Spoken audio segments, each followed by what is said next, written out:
Speaking of Binoy, since napag-usapan na din natin si Binoy, iduktong na natin ito. Mahal ko na rin sinabi na may budget naman ng Coast Guard, ba't di kayo bumili ng mas malakas na water cannon at gumanti kayo? Oh. Hindi ho yata naiintindihan ng ating butihing senador, mga kababayan, na pinakamatalinong senador, mga kababayan, na malawak at malalim ang kaalaman tungkol sa Pilipinas at China na senador, mga kababayan. Hindi ho yata naiintindihan ng magiting na senador, mga boss chief amo, sir. Na kapag ka ginawa yan, mga boss chief amo, sir, ang pagwa-water cannon, ang pag-rest back ng mas malakas, para na din po nating sinabi na eto, let's get ready to rumble. Eto, ihanda niyo na ang inyong mga sarili sa mga susunod na kabanata.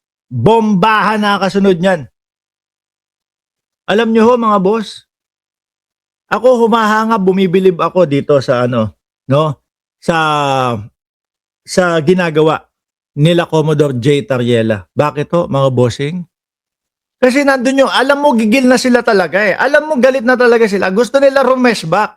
Kaya lang, hindi nila magawa. Kasi nga, nandoon, nasa isip nila, paano ang mamamayang Pilipino pag ginawa natin to? Nandoon yung nasa isip din nila, hindi nawawala sa isip nila na tayo ay pwede naman. Kaya lang, kulang tayo doon sa mga gamit, sa mga bagay, para maipagtanggol natin. Ngayon ho, mga bossing, ang ginagawa nila ay dumadaing talaga sila. No? Yung pagdaing nila ay doon po sa mga ginagawang kalokohan itong mga China na to, mga kababayan. Pero hindi nila pinapalaki. Kumbaga, control lang natin na ipapaabot natin sa kanila yung ating mga hinaing doon sa mga ginagawa nila sa atin. Pero hindi tayo kailangan makitaan ng kahit na ano na sa atin nagmula itong tension na ito. Yan pa nga lang ho eh.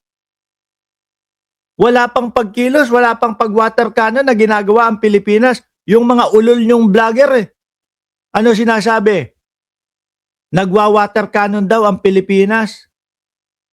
No, ako, nung nasa Congress, nung pinapanood ko yun, nung nakita ko na nagagalit talaga si Paduano, sabi ko, sige, birahin mo, tama yan. Kasi hindi po natin pwedeng hayaan at palagpasin yun. Bakit to? Alam naman natin ang estilo ng China, mga kababayan. Estilo niyang mga yan ay sila yung kawawa. Na ang naniniwala lang sa kanila si Robin Padilla at yung mga DDS na sila ho ang kawawa, mga bossing. Diba? Ang gagawin, papakalat. Ito, tingnan nyo, wina-water cannon ng Pilipinas, ang China. Di may pambala sila sa atin. Naku, totoo nga. Ang Pilipinas, ang nagbubuyo, ang naguudyok sa China para gantihan sila. Sir, diplomatikong pakikipag-usap ang ginagawa nila. No? Para hindi lumaki yung tensyon. At para hindi naman masabi ng mga DDS na sinasabi na isinusuong ni Bongbong Marcos ang ating mga kababayan para makipagdigma sa China na malakas, lalo na sa sandatahan ho. Sir, isip-isip naman, boss. No? Hindi parang, ewan ko, alam ko, senador ho kayo. Mataas ang katungkulan ninyo versus sa akin. Pero pwede ho yata tayong magdebate patungkol dyan, anak ng putek naman. Doon sa iginigiit ninyo at doon sa pagkakaintindi ko kung paano pumuposisyon ang Pilipinas. Ano tingin nyo? Pwede kami magdebate ni Robin Padilla, ano? Pero syempre ho, mga kababayan, syempre, senador ho yan, no? Tayo simpleng Pilipino lang naman ho, mga bossing.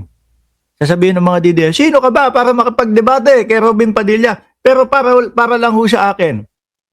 Tingin ko kapag kausapin pong China, West Philippine Sea, mga kababayan, tingin ko kaya ko naman makipagsabayan ng talastasan dito kay Senator Robin Padilla. O game, ulitin natin ha. Pero matagal ko na rin sinabi na may budget naman ng Coast Guard, ba't di kayo bumili ng mas malakas na water cannon at gumanti kayo? Sir, meron naman po tayong water cannon. Ano po, meron naman tayong water cannon. Iniiwasan lang po talaga na magkaroon ng tensyon at gamitin yon sa hindi karapat-dapat na paggamit. Oh, sir. No? Hindi naman po pwede na lagi tayo magpapaawa. Ayun. Hindi pagpapaawa yung ginagawa. Medyo may pitik nga tayo eh. Kaya lang, sa madiplomasya. Di ba? At ipinapakita din ng bansang Pilipinas na, o tingnan nyo, sila yung laging nagpo-provoke. Sila yung lagi na nangunguna, nag-uumpisa ng mga gulo. Di ba? At parehas naman kayong tinatawag natin tanod ng coast. Tanod ng dagat, oh. Minsan hindi mo na maintindihan eh. Siguro ito pagkakasabi ni Robin Padilla na ito na nung umpisa na silang nababatikos, ano? Guard kayo pareho. Kinikilala natin ang tamang paggamit ng water cannon. Up. Correct? No? Ito ay para makapagligtas ng buhay, hindi para manakit ng kapwa-tao at manira ng ibang barko. Nakita nyo ho? Nakita nyo ho yung pagkakaiba? No? Sabi nung iba siguro, Mark, bakit ikaw? Wala ka. Simpleng tao ka lang eh. Ano yan, senador yan. Kasi ho, kung kapag etong dalawa na to, si Jay Tariela at si Robin Padilla, ang talagang pinagtapat sa mga debatehan at doon sa mga pag-uusap at tungkol doon sa palitan ng kuro-kuro kapag tungkol dyan sa West Philippines, mga bossing, overflowed. Si Tariela. Sobra-sobra ho yan, mga kababayan.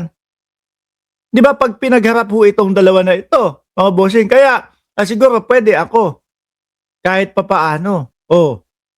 Partida pa yan. Nasa malayong bansa pa ako. Ang ating mga water cannons ay nakareserba lamang sa makatao at mapayapang layon. Ayun. Ganon, napakasimple. Di ba? At upang sa ganon, hindi din tayo mabalikan na, ayan, nakita nyo, gumante ang Pilipinas. Nanguna ang Pilipinas sa pagwa-water cannon. At saka sir ha, bago matapos itong topic sa iyo, wala ni isa man akong nakita. Wala ni isa man akong nakita na ang Pilipinas ho, mga kababayan, ay mainit ang ulo o nangunang mag-init ang ulo sa China. Lagi ho, mga boss chief amo sir, na ang China ang humaharas sa atin. Ngayon, ito pa, idagdag nyo na ho ito, mga kababayan.